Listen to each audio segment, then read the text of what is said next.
Hello and welcome to Film Companion South. You're watching Not A Tolly review. My name is Hriday Ranjan. This week's release is Panchathantram, written and directed by Harsha Pulipaka. The film stars Brahmanandam, Swathi, Samuthirakani, and an ensemble cast. Writer-director Harsha Pulipaka attempts something unique. He attempts to tell 5 stories centered around the 5 senses, the Panchendriyalu. It all begins when Brahmanandam, who is named a little on the nose like Veda Vyasa, has retired and decides to pursue story writing. He enrolls in a competition that requires you to narrate 5 stories, but with a leitmotif theme running through all of them. The tagline of the film is called Modern Fairy Tales. So one begins by keeping one's expectations at reasonable lengths. We understand it won't be wild stories like 4 Rooms or Sin City. They are after all fairy tales, stories of finding, of curiosity, of gentle lessons. I was the most curious about the first story, primarily because it featured our very own star of Not A Tolly review, Sai Santosh. Of course, as a friend, we still have those battles to fight. It's the story that involves sight. Hari, played by Naresh Agastya, is a hardworking software engineer who comes across a postcard that triggers a childhood wish. He has never seen the sea. He is familiar with C++, but not the Arabian C++, I'm so sorry. He then sets forth to Pondicherry to see the sea for the first time. The second story revolves around taste. Rahul Vijay has been rejecting every match that his parents have been bringing him. He doesn't want a frivolous girl, he says. He's looking for an ammai, but all the girls he meets are ammai. It is when he meets Shivatmika Rajshekhar that his curiosity is piqued. The third story features Samuthirakani as a retired man who begins to feel a strange smell around him all the time. He begins cleaning the house, searching the garden, but he isn't able to find any trace of that particular smell that only he seems to be getting. By the time these 3 stories were done, I was honestly a little underwhelmed. All the stories till then seemed like rather homogeneous stories, like they were all stories that fit a thematic Venn diagram.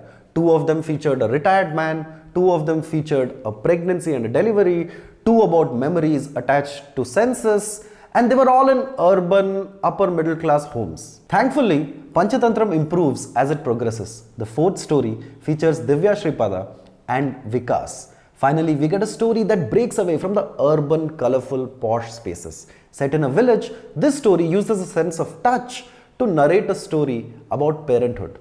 This story is better than the previous ones, no doubt. But if I had a problem, it was in the way filmmakers seem to portray Divya Sripada all the time. I get it, she has large expressive eyes. But why do they always give her these VP mopey roles? I mean, these are actors who have shot hundreds of comedy sketches on YouTube before getting into films.